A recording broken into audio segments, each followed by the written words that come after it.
Hello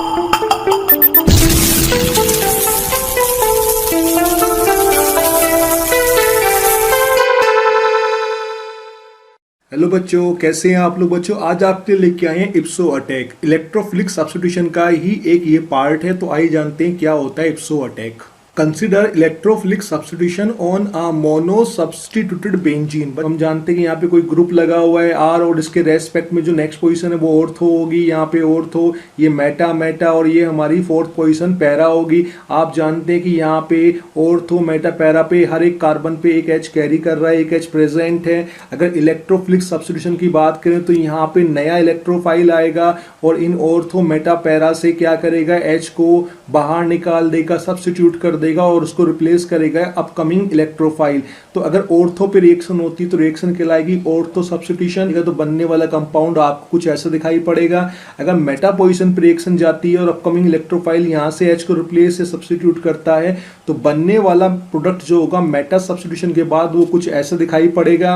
अगर आपका substitution जो है वो पैरा पोजीशन पे हो रहा तो अब आपका प्रोडक्ट कुछ ऐसा दिखाई पड़ेगा। किसी भी सब्स्टिट्यूटेड बेंजीन में 3 जगह सब्स्टिट्यूशन होता है, ortho substitution, Meta substitution, para substitution. But बच्चों एक चौथा सब्स्टिट्यूशन भी होता है जिसको बोलते हैं इप्सो सब्स्टिट्यूशन। तो आइए जानते हैं। यहाँ पर ये हमारा इप्सो सब्स्टिट्यूशन का एग्जाम्पल है। यहाँ पे हुआ क्या है कि यहाँ पर हमने H को सब्स्टिट्यूट नहीं किया है, जो बेंजीन पे ग्रुप लगा हुआ था उसी को इलेक्ट्रोफाइल ने सब्स्टिट्यूट कर दिया है। इसीलिए इस फोर्थ टाइप के सब्स्टिट्यूशन को बोलते हैं इप्सो सब्स्टिट्यूशन, या फिर जब यहाँ पे इलेक्ट्रोफाइल अटैक कर रहा होता है तो उसको इप्सो अटैक भी कहा जाता है। तो बच्चों कुल मिला के इलेक्ट्रोफिलिक सब्स्टिट्यूशन जो होता है बेंजीन में वो 4 तरह का होता है। अगर बेंजीन में बात करें ऑर्थो मेटा पैरा काफी कॉमन है, लेकिन अगर कोई नॉन हाइड्रोजन यानी H को ना हटा के किसी ग्रुप को ही हटा दिया जाए तो वो कहलाता है इप्सो सब्स्टिट्यूशन।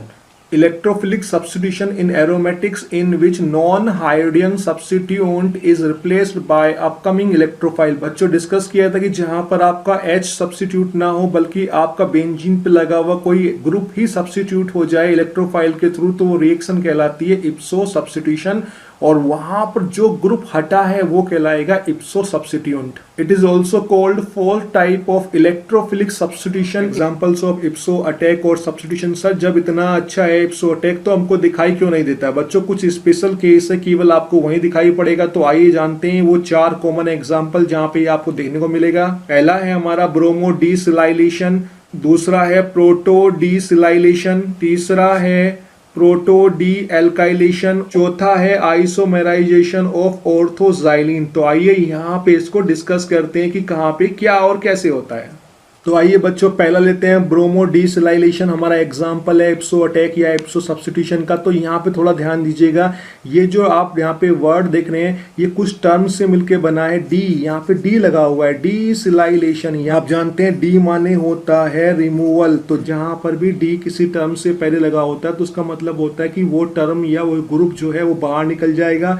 डीसिलाइलेशन का मतलब हुआ सिलाइल ग्रुप बाहर निकलेगा और उसको निकालने वाला होगा ब्रोमीन एटम। सर क्लियर नहीं हुआ? तो आइए देखते हैं कैसे ब्रोमीन एटम सिलाइल ग्रुप को बाहर निकालता है। Bromonium electrophile substitutes trimethyl silyl group. Sir example के साथ क्लियर करते हैं कि कैसे bromonium electrophile trimethyl silyl group को बाहर निकाल रहा है। एग्जाम्पल में हमने जो लिया हुआ है वो है trimethyl silyl derivative of benzoic acid. यहाँ पे Br2 से हमारा ब्रोमोनियम इलेक्ट्रोफाइल जनरेट होगा और ये ब्रोमोनियम इलेक्ट्रोफाइल जो है इस पूरे ग्रुप को बाहर निकाल देगा, इस सब्स्टिट्यूट को बाहर निकाल देगा। तो यहाँ पे ब्रोमोनियम इलेक्ट्रोफाइल ने H को सब्स्टिट्यूट नहीं किया बल्कि एक सब्स्टिट्यूट या ग्रुप को ही बाहर निकाल दिया है। That's why it is known as इप्सो substitution या इप्सो अटैक। क्लियर हुआ? ये हमारा प्रोडक्ट होगा। अब बात करते हैं दूसरे एग्जाम्पल की, प्रोटो डीसिलाइलेशन। तो आपको बताया था कि सिलाइलेशन से पहले डी लगा हुआ है, डी माने रिमूवल। तो यहाँ पे सिलाइल ग्रुप को बाहर निकालेगा प्रोटोन, इसलिए इसको बोलते हैं प्रोटो डीसिलाइलेशन। सर क्लियर नहीं हुआ तो एग्जाम्पल से क्लियर कर लेते हैं बच्चों। ये इसका कॉमन एग्जाम्पल है, आप देख पा रहे हैं यहाँ पे ट्राइमिथाइल सिलाइल बेंजीन को ट्रीट किया हुआ है डाइल्यूट एसिड को। तो आप जानते हैं बच्चों यहाँ पर डाइल्यूट एसिड में हमारा H आयन जो है वो इलेक्ट्रोफाइल की तरह बिहेव करेगा और ये इलेक्ट्रोफाइल यहाँ यहाँ से ट्राई मिथाइल सिलाइल ग्रुप को बाहर निकाल देगा और यहाँ पे H लग जाएगा इस ग्रुप की जगह। तो हमको कंपाउंड क्या मिलेगा, बेंजीन। और ये हमारा ट्राई मिथाइल जो सिलाइल ग्रुप था ये बाहर निकलकर वाटर से OH ग्रुप ले लेगा और बना देगा अल्कोहल। क्लियर हुआ। तो यहाँ पर जो ये रिएक्शन है, this is the example of 4 type of electrophilic substitution. नाम है इप्सो सब्स्टिट्यूशन या इप्सो अटैक।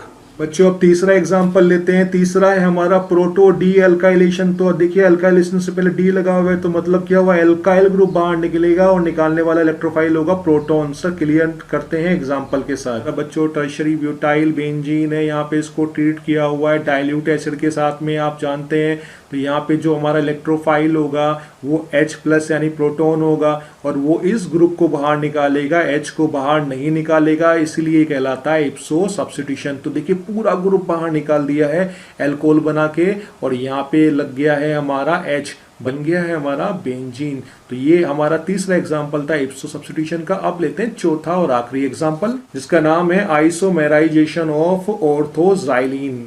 ये बच्चों हमारा ऑर्थोजाइलिन है। ऑर्थोजाइलिन को जब एसिडिक मीडियम में ट्रीट करते हैं तो ये कन्वर्ट हो जाता है मेटाजाइलिन में, यानी कि CH3 जो है वो ऑर्थो से पहुंच जाता है मेटा पोजीशन पे।